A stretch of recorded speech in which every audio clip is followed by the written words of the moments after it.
Hey traders, this is Blake Morrow with Traders Summit, and with me once again is Mr. Tommy Lackey. He is from Relativity Capital Advisors, a portfolio manager over there, but also the founder of the power investing site, which is super cool. Can't wait to talk about that. Good to see you again, Tommy.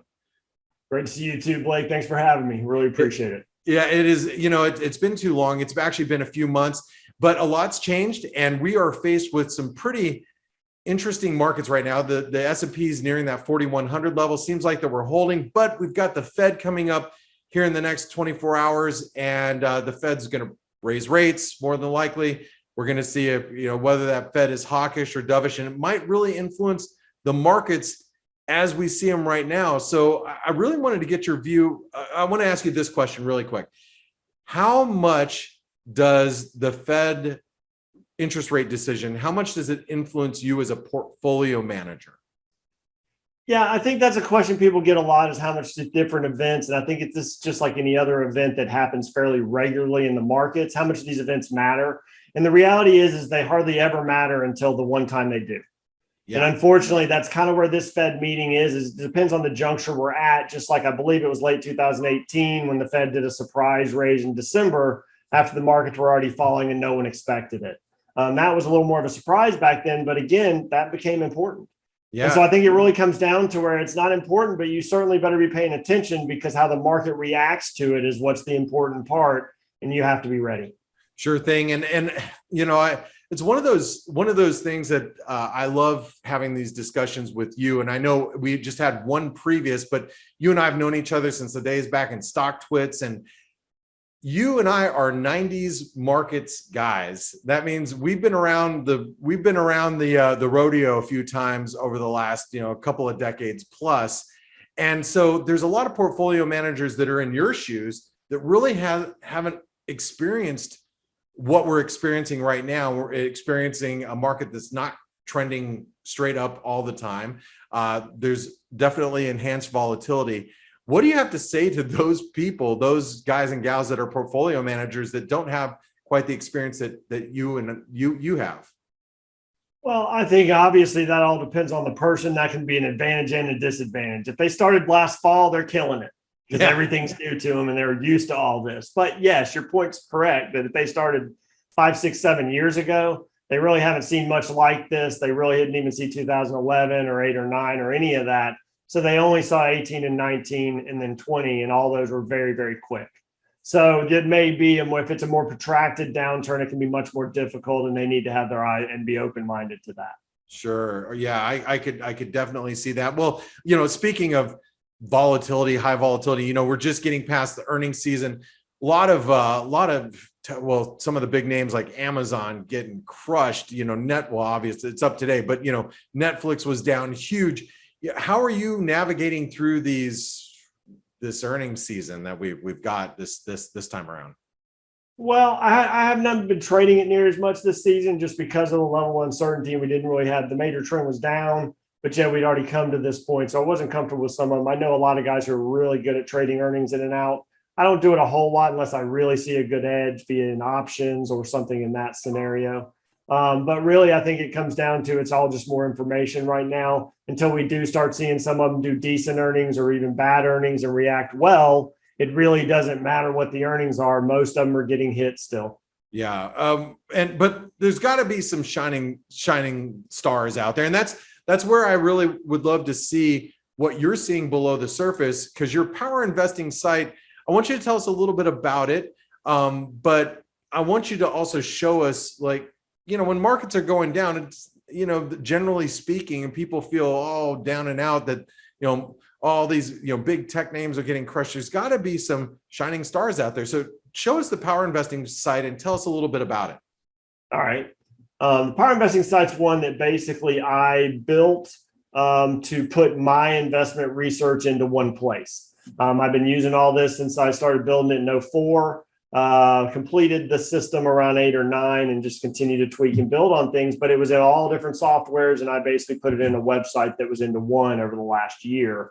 Really did it a lot because I felt with the big move for advisors from wirehouses and all that to more fiduciary relationships that they needed to take a more active role in the investment side of the client instead of just the financial planning. And I was hoping this could be a tool that would help make it easier for them. It's a lot of data, but once you understand the flow of relative strength, it's really just about where the strength and the weakness are inside the market at any given time. Those can have larger macro implications, or they can just be, like you said, just trying to find where the opportunities are in a tough spot.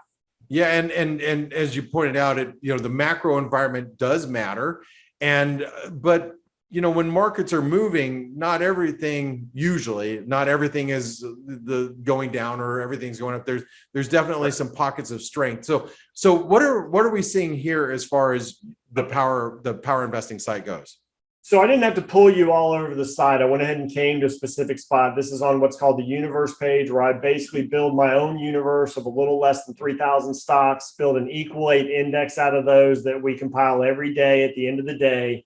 And basically, not only do we the index, we break down into sectors of our own, and then we break it down into our own subsectors, which are 51, basically because with 190 something GIC industries now, I think it actually might even be over 200. That's almost useless to try to follow each and every one of those. So we break it down into about 50. So you have anywhere from about 4 to 7 in each sector, and makes it much more manageable to do the kind of research and data analysis we do. So with here, what I'm showing you right now is basically all 51 of those subsectors ranked versus each other with our own proprietary relative strength.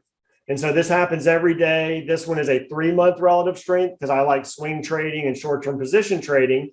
But up here on the site, you can hit this button, go to the 6-month version or a 12-month version if you're a longer-term player. But I like the 3-month because it shows me the turns quicker.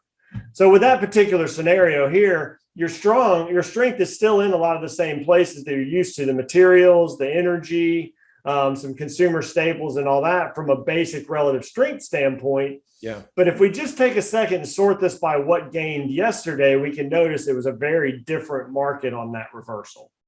Getting the reversal intraday after we got beat up at the end of last week, we were closing on lows and everybody felt like we were about to cascade down, which can still happen, but that was really the sentiment going into the weekend.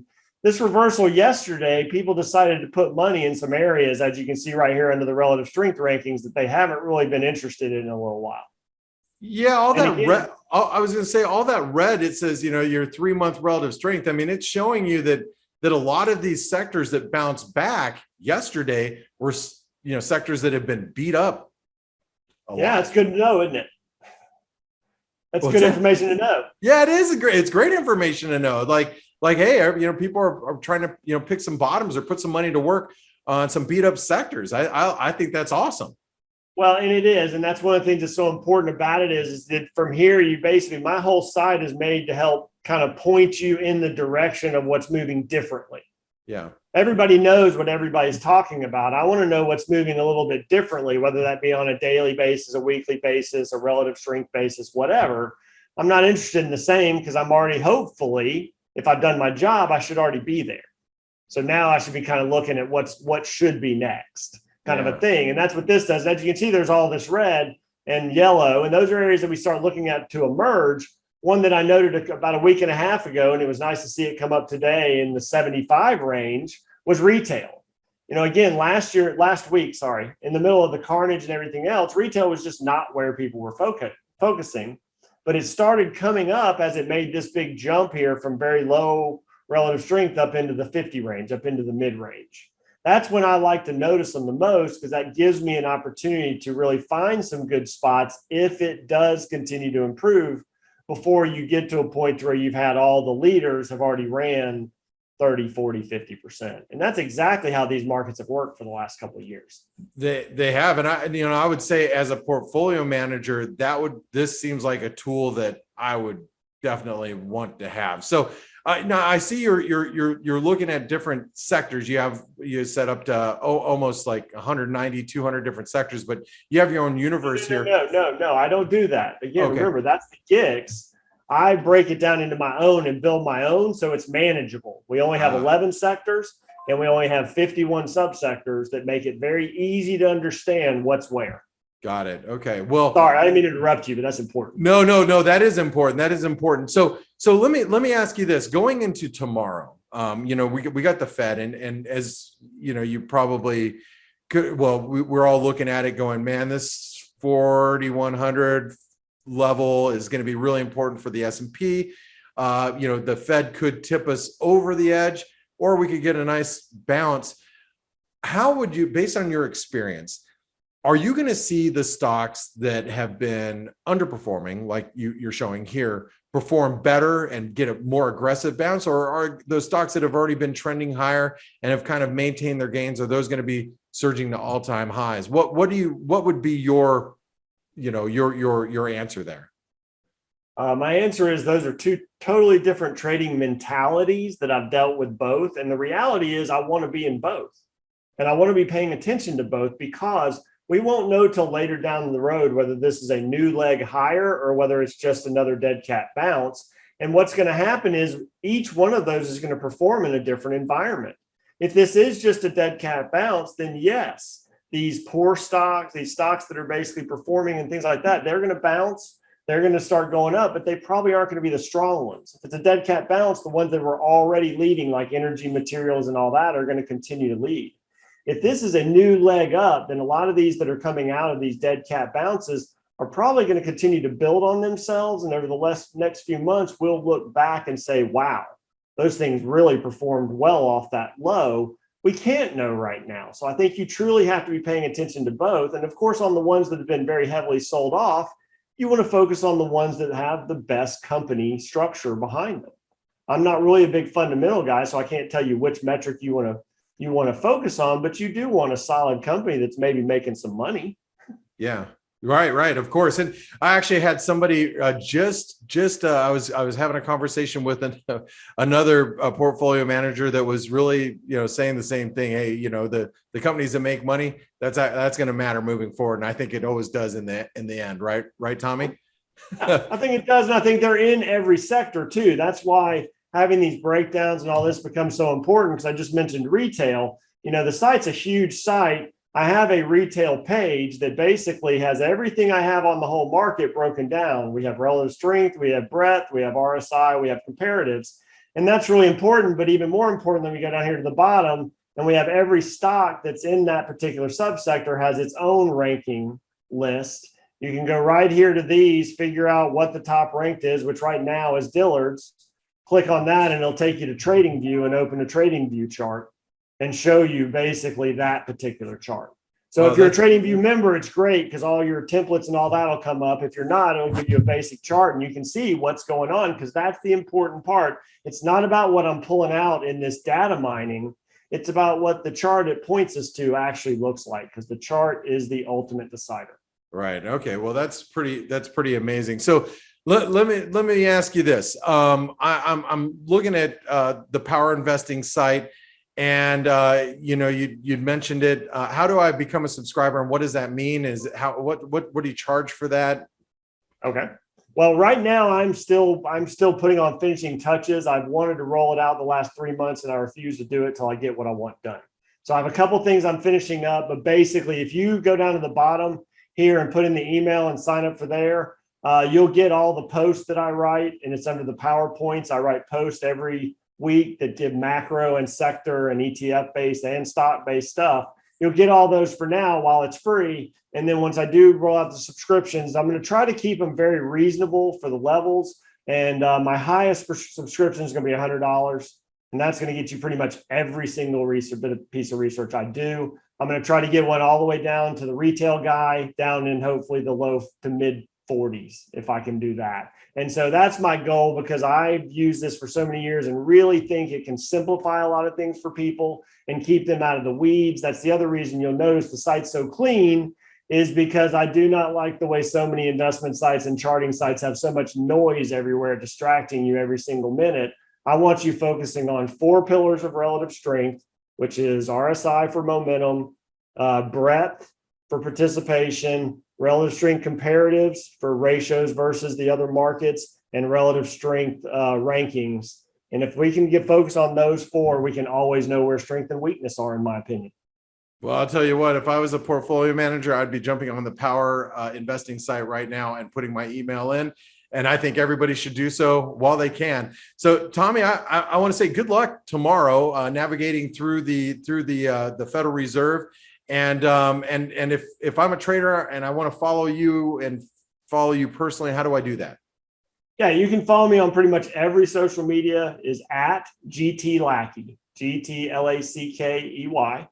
And pretty much I post as much as I can there. I have some limitations due to being a registered investment advisor, but I try to post as much as I can, and I always try to answer questions to the best of my knowledge. My goal is for this to help the best you can and help people understand a little bit more. These markets don't always act the way the narratives tell us. All right. Well, for anybody that missed the his handle, it's GT as in good time Lackey. So, Tommy, it has been a great time for me. I want to say thank you for spending the time with the Trader Summit community. I can't wait till our next conversation, and let's not make it 3 months from now.